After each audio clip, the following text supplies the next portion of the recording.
গ্যাংটক থেকে বেরিয়ে কিছুটা দূরে চলে এসেছি। এসে খুব খিদে পেয়েছে। আমি তো বলেছিলাম ব্রেকফাস্ট কি করব না করব সবকিছু ভিডিও করে দেখাবো। তো ব্রেকফাস্ট করতে দাঁড়িয়ে পড়েছি একটা হোটেলে। হোটেল রেস্টুরেন্ট সকালের ব্রেকফাস্ট করতে ঠিক আছে এগুলো। তো আসো চলো দেখি।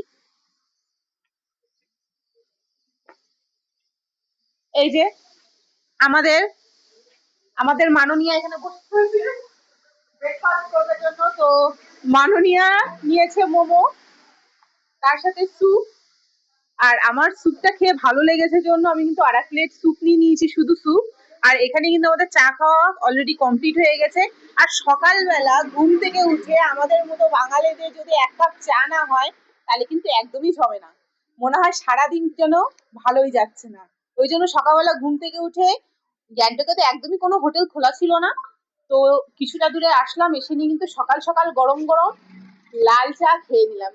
চাটা কিন্তু যথেষ্ট ভালো হয়েছিল। তো আর অর্ডার দিয়েছি পুরি সবজি। পুরি সবজিটা আসছে, গরম গরম রেডি করছে, সেটা আসতে একটু সময় লাগবে গরম গরম যেহেতু, আর সকালবেলা। তো এটা খাওয়ার পর দেখবো কোথায় যাব না যাব সবকিছু নেক্সট ভিডিওতে আমি শেয়ার করছি। এখনকার মতো টাটা।